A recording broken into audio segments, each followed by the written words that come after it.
Welcome back to the deep dive.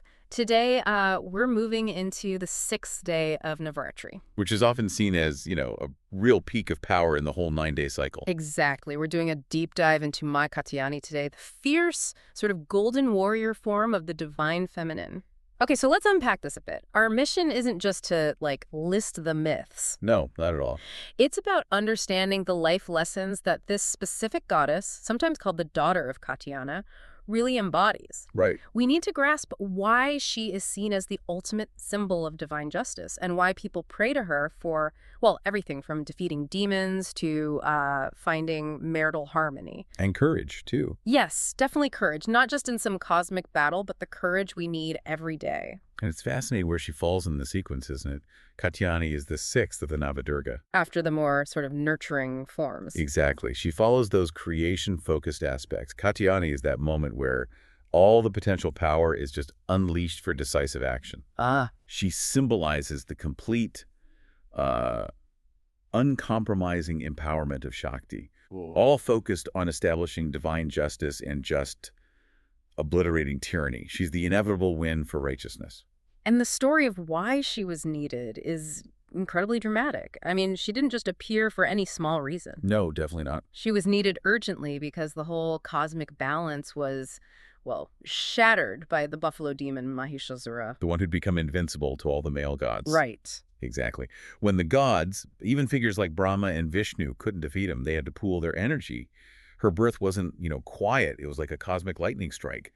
Wow. The collective anger, the intense, fiery radiance from all the gods, Shiva, Vishnu, Brahma, everyone, it all coalesced into this one blinding, brilliant power source. And that energy became Maa Katyayani. It took her form, yes. That's just a stunning image, isn't it? The idea that the total divine wrath was needed just to create the solution. It really highlights the scale of the problem. And she got her name because this concentrated energy, it manifested in the hermitage of sage Katyayana. That's the tradition.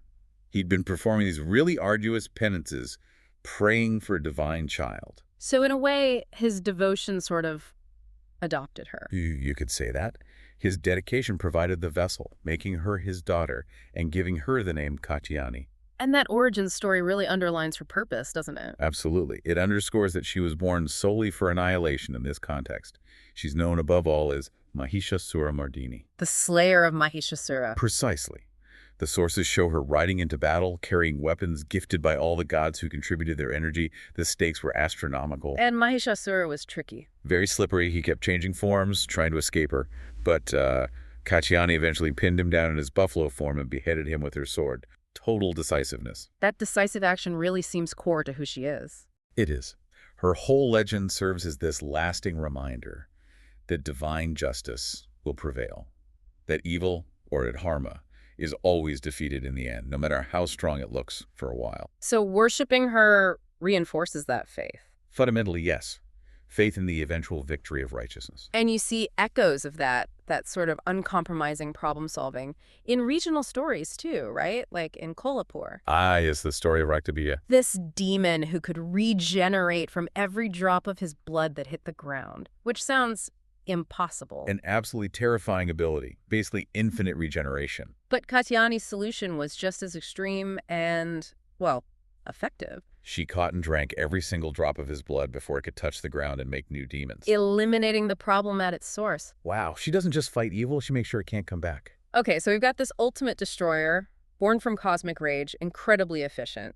But then you look at her images. And they aren't just about destruction. Right. How does such a fierce warrior also become this figure of deep compassion?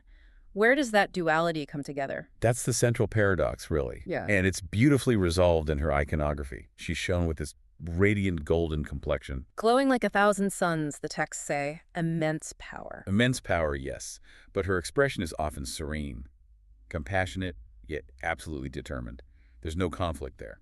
And she rides a lion. A magnificent lion, yes. Yeah. Which is a clear symbol of fearless power, of royalty and resilience.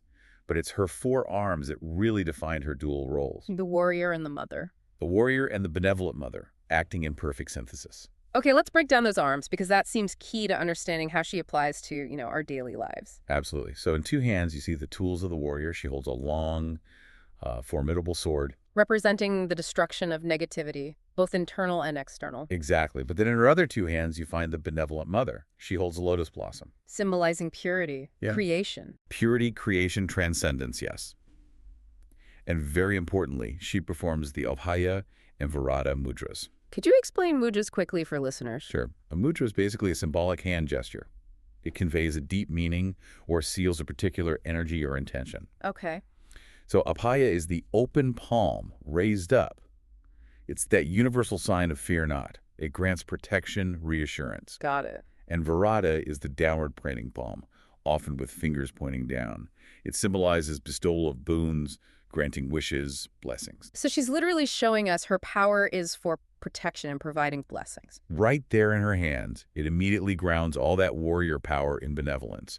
It shifts her from just being like cosmic law enforcement. To being a personal protector for the devotee. Precisely. Yeah. And if you connect this to the bigger picture, it explains why this goddess of battle is also linked with balance. The planetary connection is key.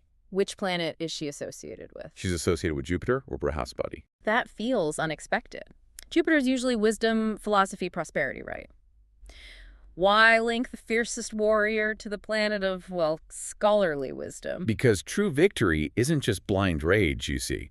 Jupiter represents dharma, righteous conduct, and proper measured judgment. Okay. So Katyayani grants the strength for battle, but Jupiter provides the wisdom to know when, why, and how to use that strength effectively and righteously. So divine power needs discipline, needs intellect. Exactly.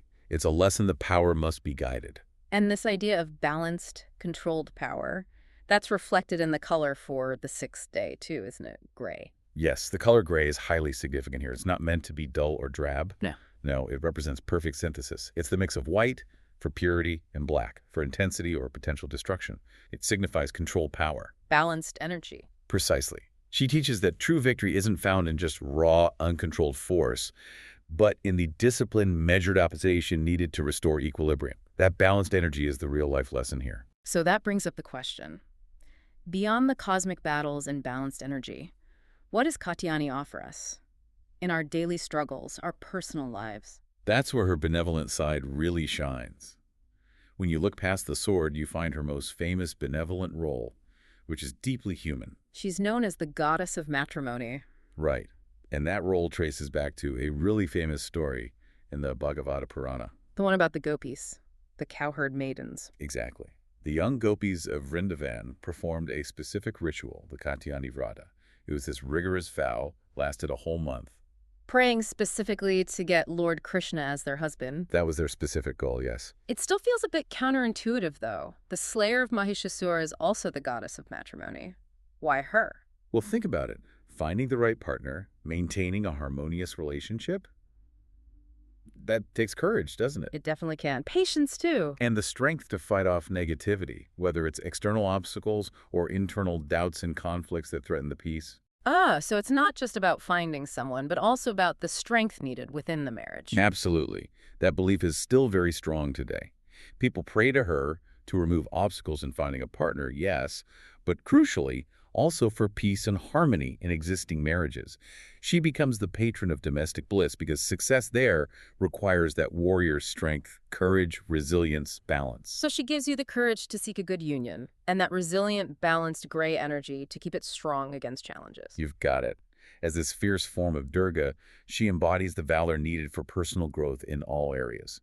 People seek her blessings for inner strength, for facing life's challenges. Protection against negativity, both outside and inside, like fear or self-doubt. Yes, exactly, those internal adversaries too. Worshipping her is believed to grant Shakti, that empowering energy leading to success in education, career, removing obstacles. She really champions the devotee who chooses to fight for their own well-being. And the rituals reflect this desire for positive outcomes, like the offering of honey. Yes, honey is considered a particularly important fog or food offering on her day. Why honey? It's believed to bring sweetness and success into the devotee's life. It's a very literal, tangible way to embody the blessings people are seeking from her. Sweetness, success, harmony. It's really incredible, this duality, the ferocious warrior ensuring domestic peace. But how far back does this worship go? Is she ancient? Oh, astonishingly ancient. She's definitely not a later addition or anything like that. We find references to Katyayani by name in really foundational Hindu texts, Like which ones? specifically in the Yajurveda's Taittiriya Aranyaka. Scholars date that text back to roughly 1000 BCE. Wow, 1000 BCE. That's deep into the early Vedic period. Staggering historical depth. It really is. And we get confirmation of active worship later on, too. Around the 2nd century BCE, the great grammarian Patanjali mentions Katyayani in his Mahapasha. And he links her to a specific color. He associates her with red in that text, which often symbolizes her fierce warrior aspect. It confirms people were actively worshiping her then. So her legend has been part of India's cultural fabric for millennia. And what's fascinating is how that core legend, valor, provision, adapted across different regions, right? Beautifully adapted, yes, while always holding on to her core attributes. If you look across India, her influence is everywhere. Like in Maharashtra. Yes, in the West, particularly Maharashtra, the highly revered Tulja Bhavani of Tuljapur is widely considered a principal form of Katyayani. And isn't there a connection to Shivaji?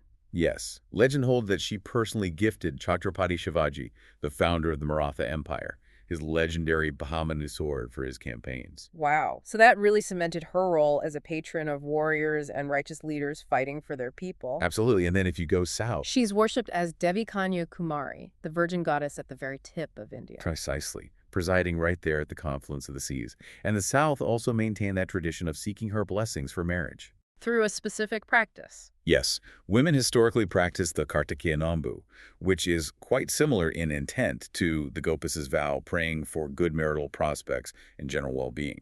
And in the east, Bihar, UP. There she's often identified with Jati Maya, who is considered the sister of the sun god Surya. She's worshipped extensively during the major festival of Chhath Puja, especially for the well-being of family and children. So her influence really crosses all regional boundaries. Always a goddess of courage, protection, and prosperity in some form. It's quite remarkable.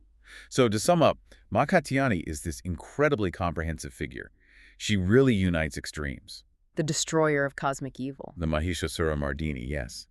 But simultaneously, the compassionate bestower of marital bliss and the everyday strength we need for our personal battles. She embodies Shakti, but in a disciplined, balanced way. Exactly. Making her approachable for people seeking worldly joys like a happy marriage, but also immensely powerful for those seeking spiritual liberation. She covers the whole spectrum. And that balance, that controlled use of immense power, maybe that's the ultimate takeaway for you listening today. I think so. The goddess offers us the courage to face our own internal demons. You know, the self-doubt, the fear, the feeling of being stuck just as fiercely as she faced Mahishasura. And the wisdom to seek that balanced energy in our relationships, our ambitions. She really personifies resilience guided by judgment. Beautifully put. So think about this. Maa Katyayani holds both the sword, raw power, the warrior, and the lotus purity, peace.